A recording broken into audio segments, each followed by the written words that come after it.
Assalamualaikum warahmatullahi wabarakatuh. Bapak-bapak jemaah rahimakumullah, mari sama-sama kita buka pertemuan pada malam hari ini dengan membacakan basmalah. Bismillahirrahmanirrahim.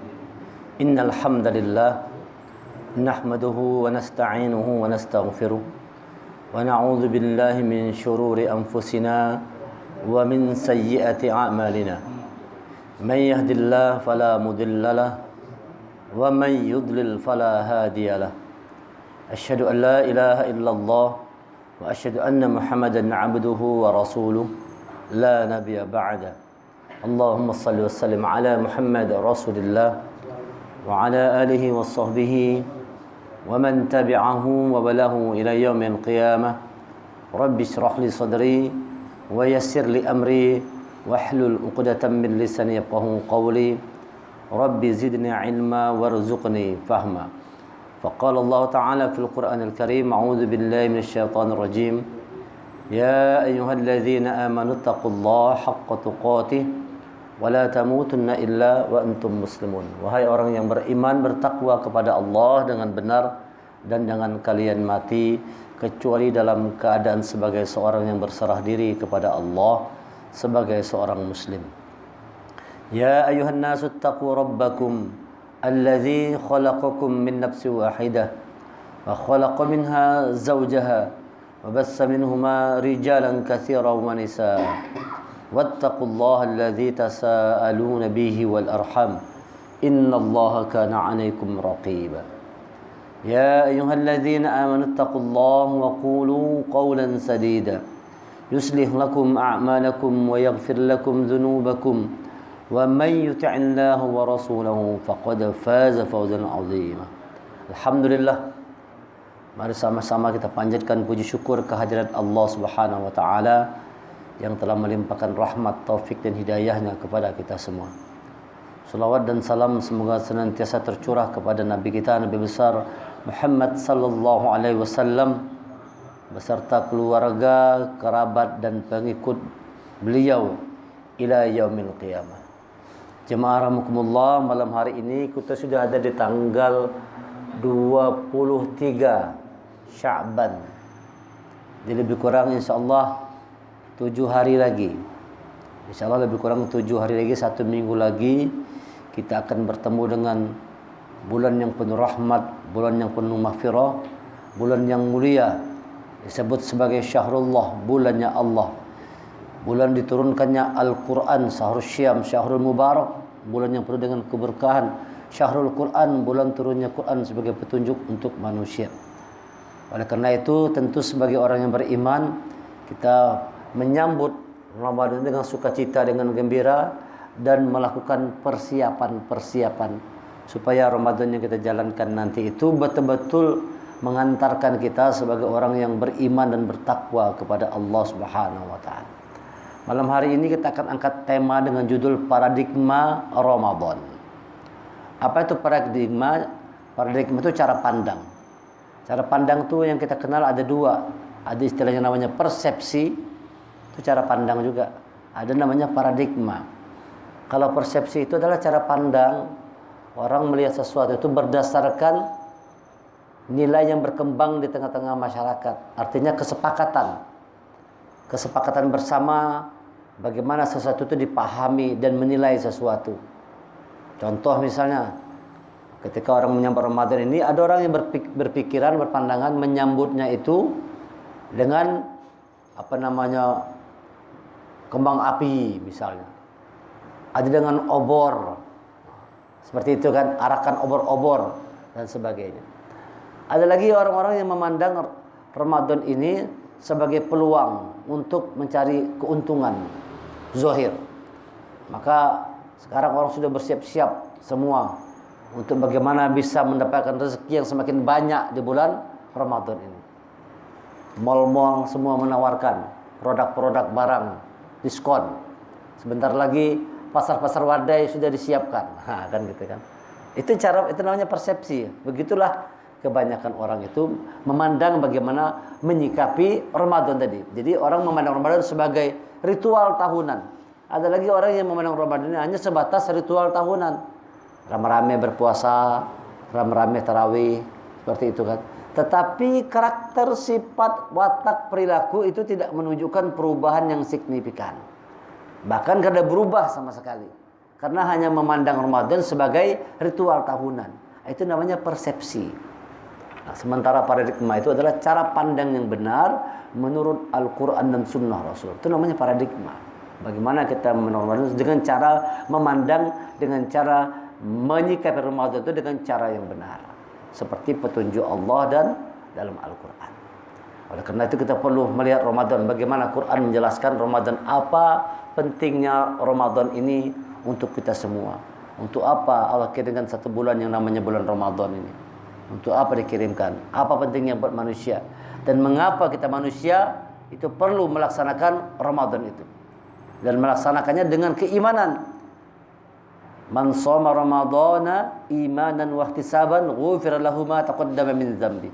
Barang siapa orang yang menjalankan Ramadan itu dengan iman dan dengan perhisapan, dengan ketelitian, dengan kejelian, dengan perhitungan yang matang, ma taqaddama min dzambi ghufira lahu ma taqaddama min dzambi. Allah hapuskan dosa-dosanya yang telah lalu.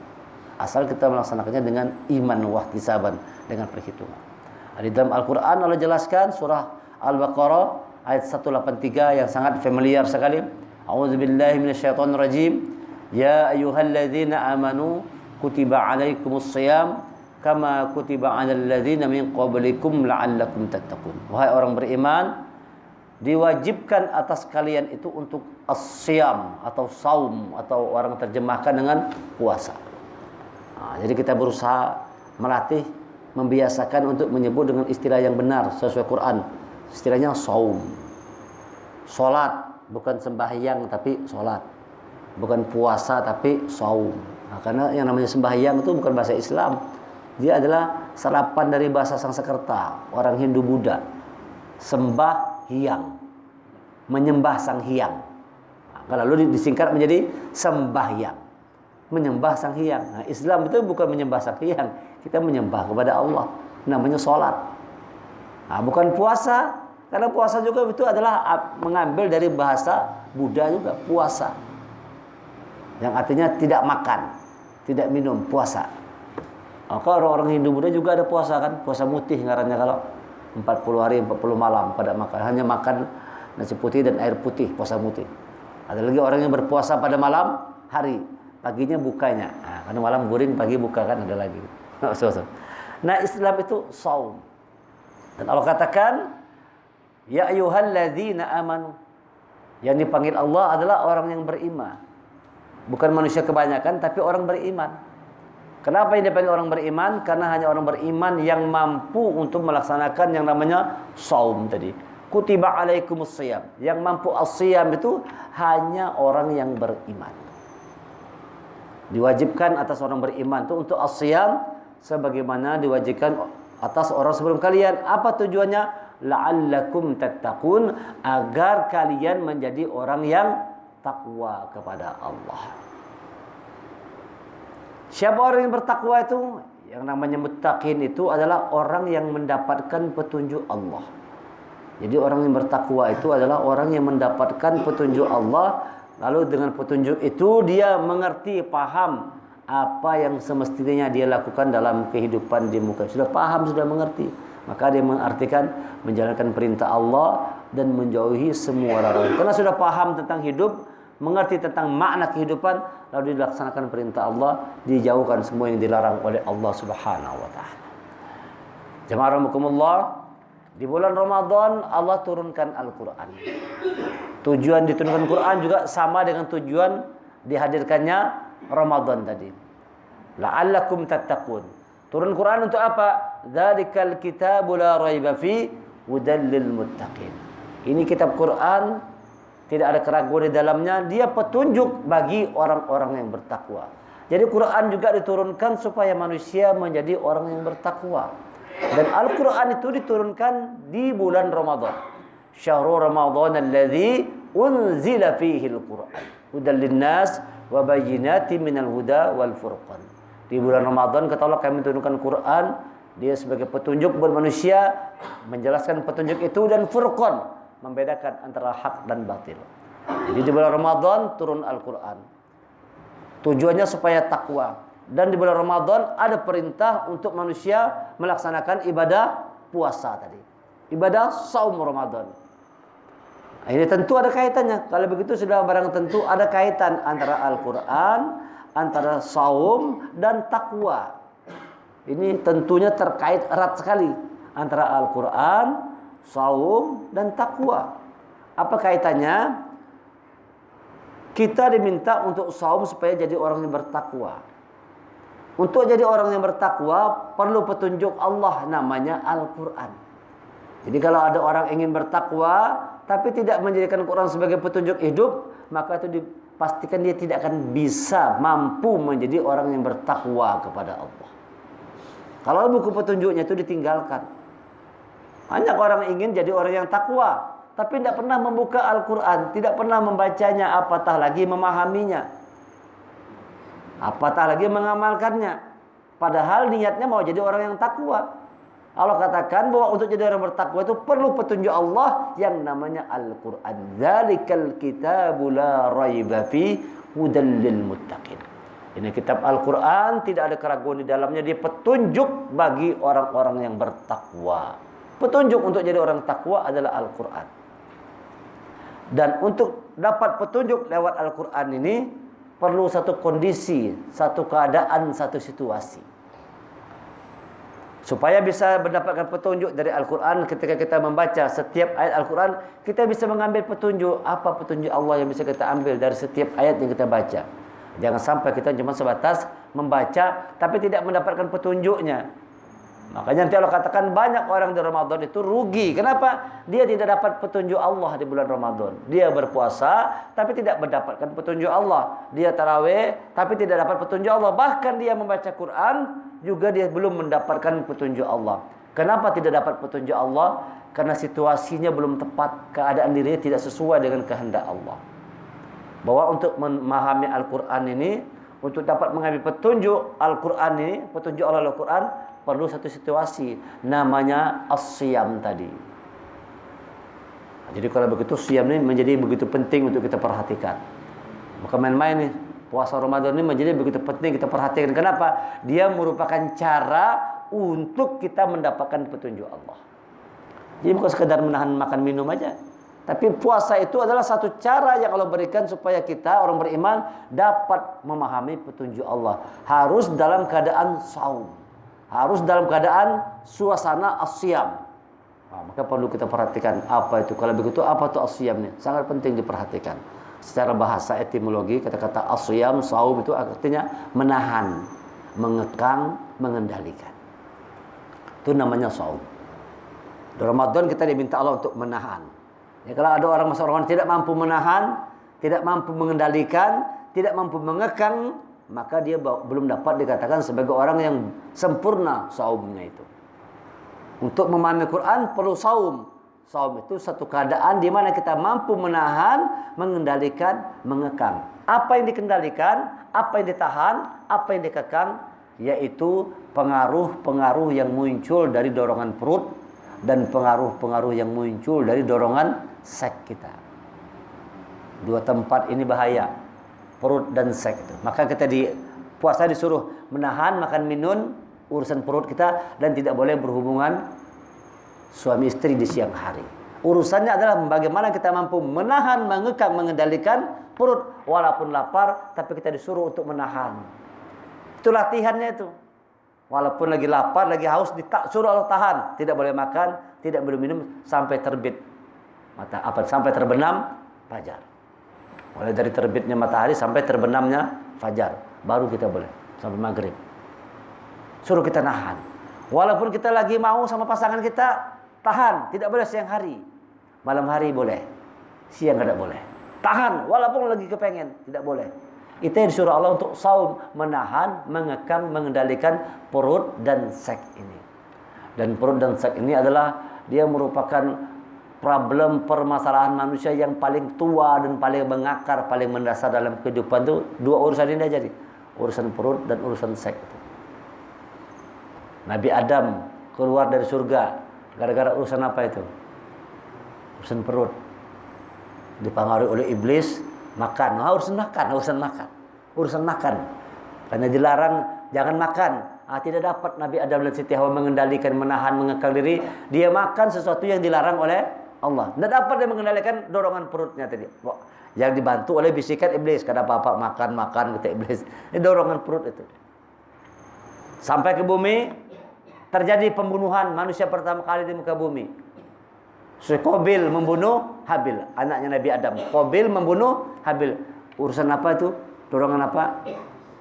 Dorongan seks yang membuat Qabil membunuh Habil karena berebut perempuan, memperebutkan yang namanya Ikrimah, wanita cantik. Si dijodohkan sama Buddha, Qabil, si Habil sama Ikrimah, kawin silang, putih sama hitam, hitam sama putih. Si Qabil ini kulit hitam, si Qabil kulit putih. Ikrimah si Habil kulit hitam, Ikrimah kulit putih, Buddha kulit silang. Jadi Qabil sama Buddha, yang hitam sama yang putih silang. Nah, Qabil ini karena dia putih ganteng, dijodohkan sama yang kulit hitam, kada maunya. Si Qabil mau. Si Habil kulit hitam, dijodohkan lawan yang bebinian kulit putih bungas, mau si Habil. Mau aku kata Habil. Wah, Qabil tidak mau. Harusnya hitam sama hitamnya jar. Yang jelek sama yang jelek, yang cantik tuh lawan yang bungas juga harusnya jar. Masa yang bungas sama yang jelek tidak mau si Qabil. Lalu dia bersiasat membunuh saudaranya sendiri gara-gara dorongan seks tadi. Nah, bahayanya dorongan seks nih, jangan dianggap remeh. Lalu membunuh. Makanya kita disuruh Allah tahan dorongan dua ini. Jadi kalau dorongan perut ini apa bahayanya? Bahaya dorongan perut itu dia bukan sekedar urusan makan aja. Kalau menahan makan itu insya Allah kita kuat kita menahan makan. Bahkan anak-anak kecil itu, anak-anak yang sudah kelas SD, kelas 3, kelas 4 itu sudah kawak diajari puasa itu tahan juga kada makan. Kalau sekedar menahan makan minum kuat, tapi menahan pengaruh-pengaruh yang muncul dari dorongan perut itu yang sulit. Apa pengaruh-pengaruh yang muncul dari dorongan perut itu? Perhatikan ini, jamaah rahimakumullah. Tadi awalnya kita ini cuma perlu makan aja. Waktu dalam perut ibu kan kita sederhana, makan plasenta ibu. Lahir kita ke muka bumi, kita pun demikian, hanya minum air susu ibu. Tapi begitu berkembang sudah mulai mau makan yang macam-macam. Waktu bayi kan mana kenal kita sama sate ayam, sate kambing. Padahal kalau kari kambing, macam daging sapi, tidak ada. Yang ada kita cuma minum susu aja.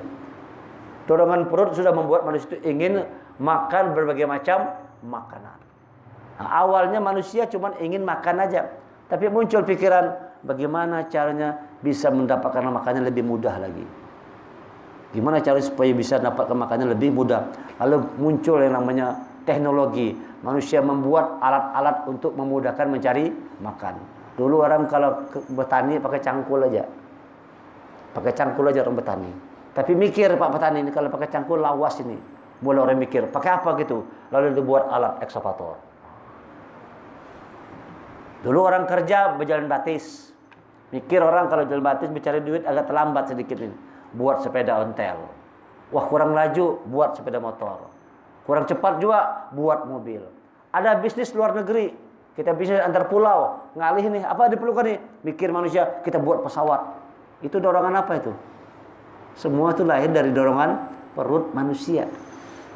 Jadi dorongan perut itu bukan sekedar kita cari makan, tapi memunculkan dorongan-dorongan hasrat, nafsu untuk mengejar, mengumpulkan benda-benda dunia sebanyak mungkin. Itu dari dorongan perut. Orang sudah punya uang 1 miliar kurang, mau 10 miliar kurang juga. Dikasih 1 triliun kurang juga. Keserakahan muncul. Itu karena dari dorongan perut manusia. Jadi dorongan perut ini bukan sekedar makan minum tadi itu, tapi adalah mengantisipasi jangan sampai muncul keserakahan akibat dorongan perut manusia tadi lahir yang namanya sifat serakah. Nah, ini bahayanya dorongan perut ini bisa menjadikan manusia itu menjadi orang yang serakah. Makanya nanti kita di Ramadan diajarkan itu jangan banyak, kita banyak makan-makan. Kalau pas sahur secukupnya, buka secukupnya. Ya kalau puasa dengan iman. Kalau puasa dengan dorongan perut, itu nanti kalau pas buka puasa, bihimat benar makan. Habis-habisan menghajar. Akhirnya tarawih tidak mampu lagi. Karena puasa ini dorong oleh dorongan perutnya. Begitu perutnya tidak ditahan, lemas dia. Siang hari guring bawaan, kalau habis subuh guring, parak zuhur guring, parak maghrib bangun. Begitu buka puasa, hajar habis-habisan. Karena itu hanya orang yang berpuasa atas dorongan perutnya, bukan dorongan iman tadi. Kalau dorongan iman tidak demikian. Jadi dorongan perut ini membuat manusia itu menjadi serakah. Yang lebih berbahayanya lagi, nanti Allah katakan dalam Al-Quran, manusia itu akan lahir sifat kebinatangan dari urus makan tadi. Jadi dari urusan makan ini bisa memunculkan yang namanya sifat hewaniyah dalam diri manusia. Bayangkan itu. Dari urusan makan, manusia bisa menjadi seperti hewan. Allah jelaskan dalam Quran demikian. Dalam surah 47 ayat yang ke-12. Surah Muhammad. A'udzubillahi minasyaitonirrajim. Innallaha yudkhilul ladzina amanu wa 'amilus solihati jannatin tajri min tahtihal anhar.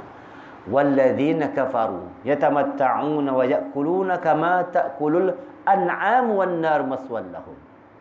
Muhammad surah 47 ayat 12. Sesungguhnya Allah memasukkan orang-orang beriman dan beramal soleh ke dalam surga yang mengalir di bawahnya sungai-sungai. Tajri min tahtihal anhar. Ini perhatikan, walladzina kafaru, dan orang-orang yang kafir kata Allah. Nah, ini kita kalau dengan kata-kata orang yang kafir jangan langsung waktu yang di luar sana, bukan. Kita membaca. Kalau kita baca Quran ketemu kata-kata munafik, istighfar, ya Allah, jangan-jangan ulun masih ada kemunafikan. Astagfirullah.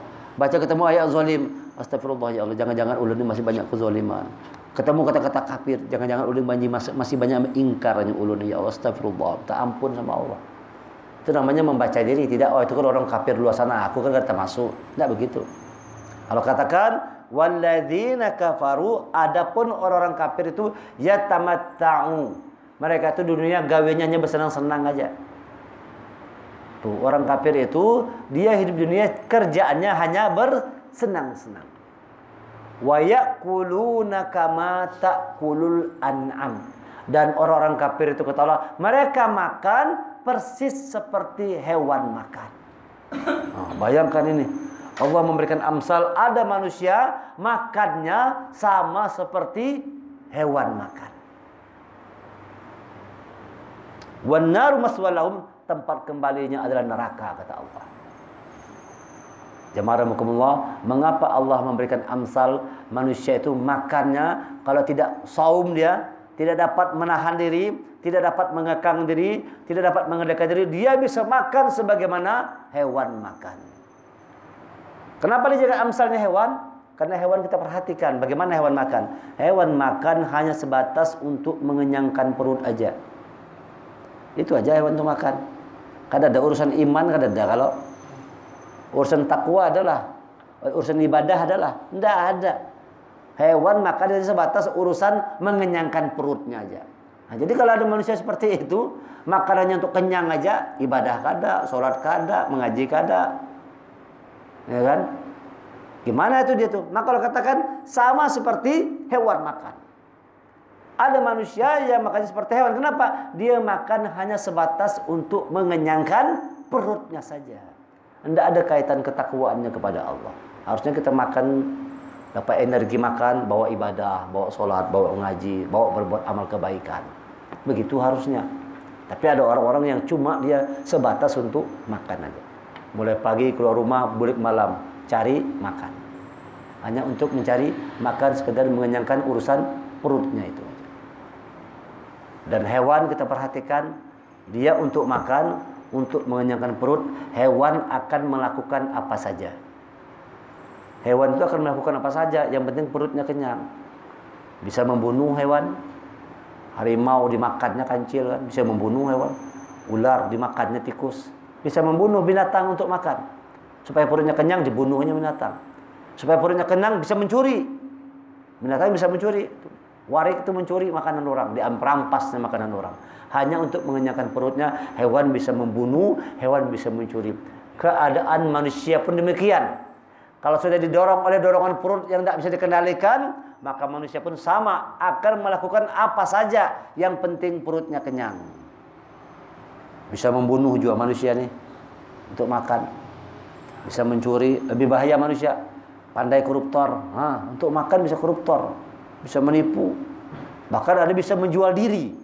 Bahkan ada manusia yang menjual dirinya untuk cari makan. Kan kalau binatang kan ada kalau paling dijual aja binatang. Dia tidak bisa menjaga, dia dijual. Tapi manusia ini bisa menjual diri untuk dapatkan makan tadi.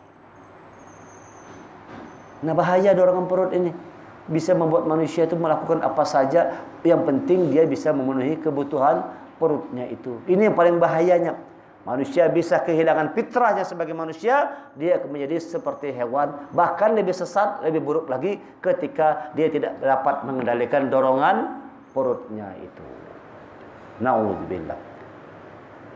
Nah, kalau sudah manusia seperti itu, dia akan kesulitan ketika membaca Quran, dia akan kesulitan untuk dapat petunjuk Allah. Kenapa sulitnya? Karena bisa jadi Quran pun dipandangnya sebagai alat untuk dia mendapatkan kebutuhan hidupnya. Nah, bahaya kalau Quran pun hanya dipandangnya sebagai alat untuk mencari kebutuhan perut. Nah, kalau menyindir dalam Quran, wala tashtaru bi ayati samanan qalila. Jangan kau jual ayat-ayatku dengan harga yang murah. Nah, banyak orang yang menyampaikan Quran, ya tujuannya sama, rupanya cari perut juga sekalinya. Rupanya cari dunia juga. Rupanya menghafal Quran, memahami Quran tujuannya supaya dapat dunia juga sekalinya. Tipis-tipis saja bedanya. Tipis bedanya. Maka kita perlu cek kalau kita melakukan sesuatu, kita bekerja, kita berbicara, itu dorongan apa itu? Apakah dorongan iman? Nah, kan? Apa dorongan perut? Perlu kita cek nih. Jangan-jangan kita ini berpandir dorongannya ada dorongan perut supaya setelah berpandir ini dapat duit, dapat amplop. Nah, bisa aja kalau dorongan perut juga sekalinya. Rugi kada datang malam nih, kada dapat amplop, kalau datang dapat amplop malam nih. Nah, itu tanpa disadari manusia dia telah berbuat atas kendali perutnya tadi karena tidak mampu asyam. Maka orang yang tidak bisa asyam itu, tidak bisa saum, dia akan kesulitan mendapatkan petunjuk Allah meskipun di bulan Ramadan nanti.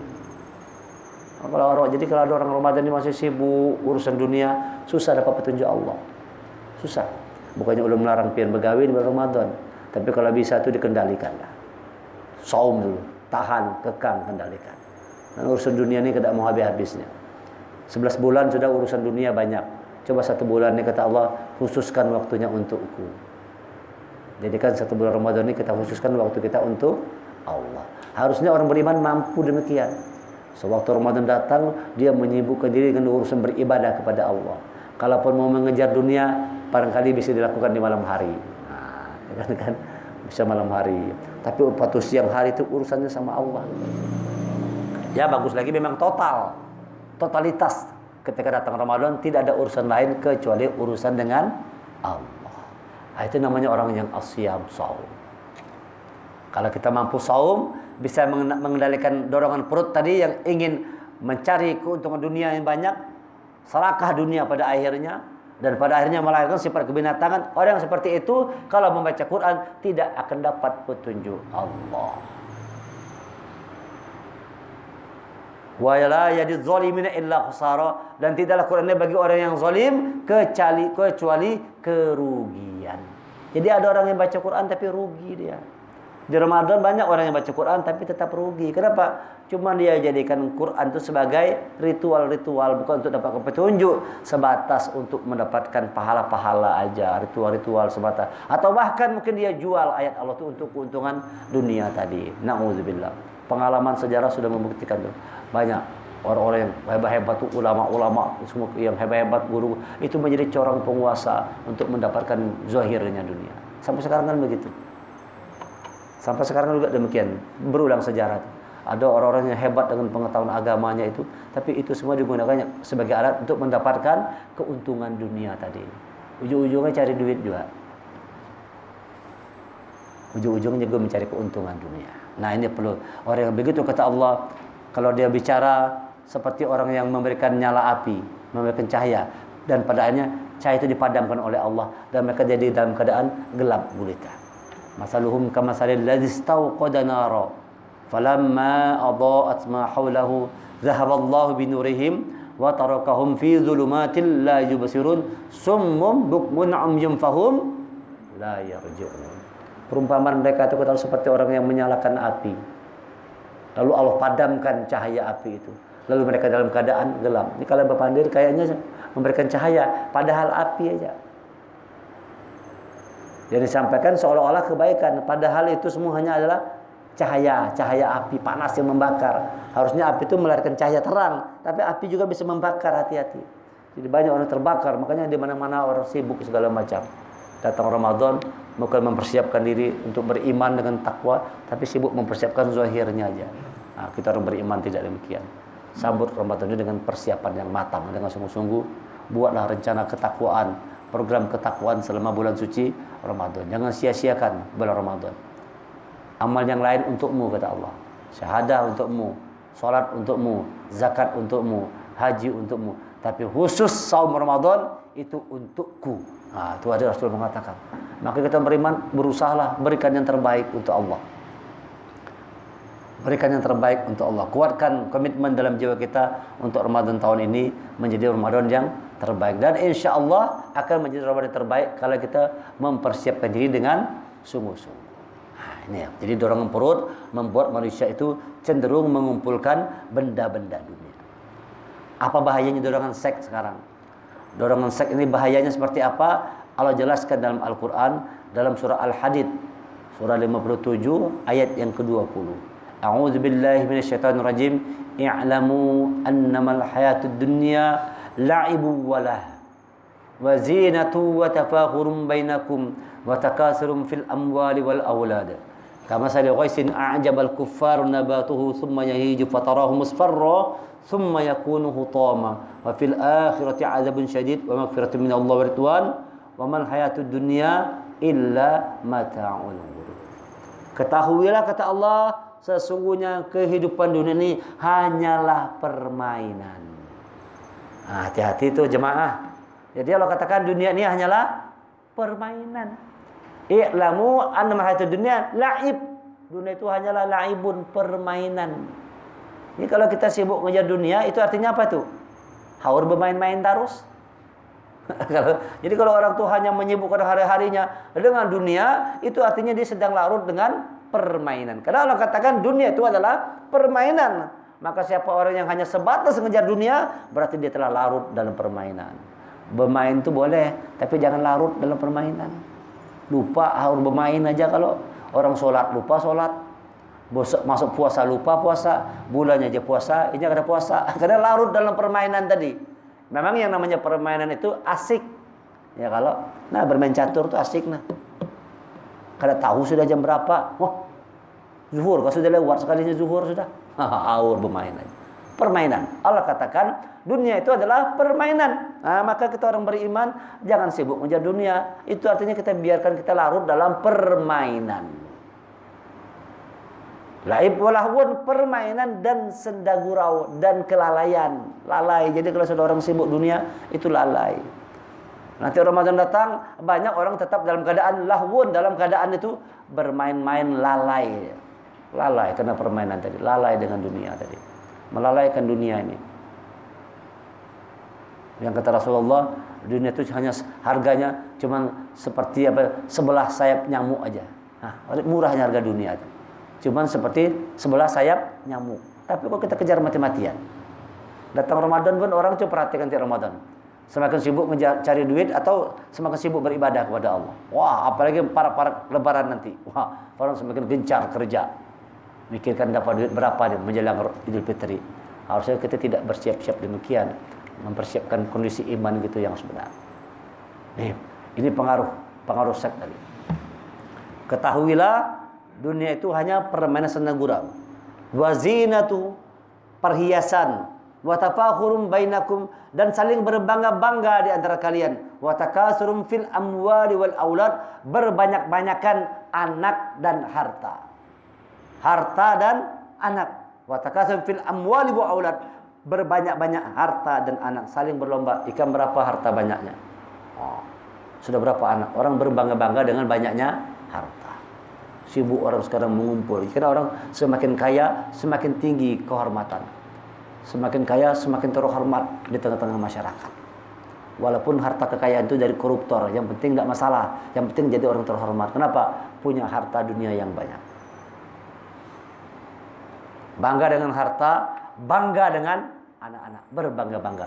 Jadi hubungan yang namanya seks ini dia bukan sebatas hubungan laki bini, bukan sebatas hubungan suami istri, tapi hubungan seks itu adalah hubungan antar manusia itu terjadi karena ada dorongan seks tadi itu. Lalu ada hubungan kita ingin kenal perbinian, ingin apa? Ada hubungan antar manusia. Ketika ada hubungan antar manusia, mulai kita ingin mengenal orang lain, begitu kan? Kita pun ingin juga dikenal. Sebatas ingin dikenal, lalu muncul hasrat supaya jadi orang yang terkenal.